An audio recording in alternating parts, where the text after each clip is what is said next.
দাগো বাহে ডাক দিয়েছে দুলু ভাই, ঘরে থাকার সময় নাই। দাগো বাহে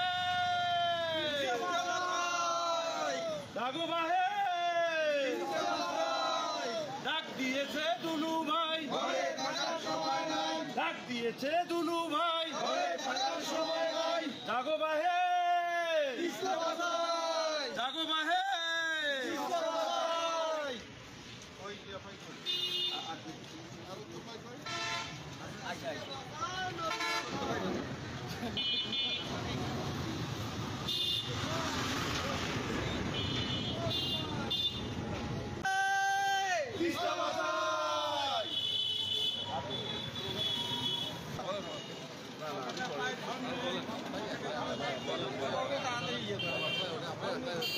আপনারা প্রধান সমন্বয়কারী হিসেবে যে লাগাতার কর্মসূচির ঘোষণা দিয়েছেন, তারই ধারাবাহিকতায় আমরা আজকে এই অবস্থান কর্মসূচি পালন করছি। আপনাদের আবারও অবগত করছি যে আগামীকাল 17 তারিখ সকাল 10টা থেকে আমাদের তিস্তা পাড়ের 5টি ভেন্যু করা হয়েছে। সেই ভেন্যুর মধ্যে আমাদের হাতিবান্ধাতেও একটা ভেন্যু আছে। আপনারা হাতিবান্ধার যে ভেন্যুটা আপনারা অনেকে হয়তো জানেন না, আপনাদের মাধ্যমে আমি মেসেজ দিতে চাই। হাতিবান্ধার ভেন্যুটা আমরা করেছি ঠিক তিস্তা ব্যারেজের পূর্ব দিকে। ওখানে আমাদের হাতিবান্ধার অঙ্গ সংগঠনের সব নেতৃবৃন্দ আমাদের ওখানে অবস্থান ধর্মঘট পালন করবেন। আপনাদের সুবিধার্থে আমি জানিয়ে দিচ্ছি যে ওখানে আমাদের একটা টেন্ট করা হবে, যে টেন্টটাতে প্রত্যেকটা ইউনিয়নের আলাদা আলাদা করে একটা করে তাঁবু থাকবে।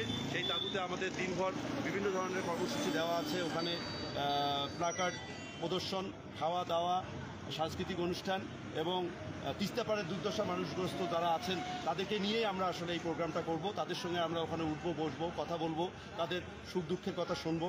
আপনারা জানেন যে তিস্তা 115 কিলোমিটার ব্যাপী যে দুর্দশাটা আমাদের আমরা বিগত প্রায় 40-50 বছর ধরে দেখে আসছি। তো এটার আসলে কোনো ধরনের সুরাহা কোনো সরকারই করেনি, তারা শুধু টালবাহানা করেছে।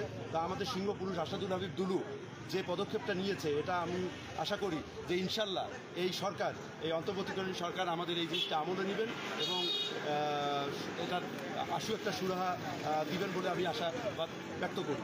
আর সবচেয়ে বড় কথা হচ্ছে যে আপনাদের সবারই অংশগ্রহণ যদি এখানে হয় বহির্বিশ্বে আন্তর্জাতিকভাবে, এবং ভারতের যে নতজানি পররাষ্ট্র নীতি, এটিকে আমরা দুমড়ে মুচড়ে দিয়ে সারা বিশ্বে আমরা জানিয়ে দিতে চাই যে তিস্তার পাড়ের মানুষরা কখনোই পিছুপা হয়নি।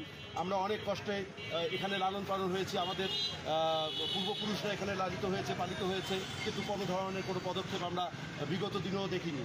তো আমাদের সিংহপুরুষ আসাদুল হাবিব দুলু যে পদক্ষেপ নিয়েছে, এটা আশা করি এবারে তিস্তা পাড়ের মানুষের কিছুটা দুর্দশা,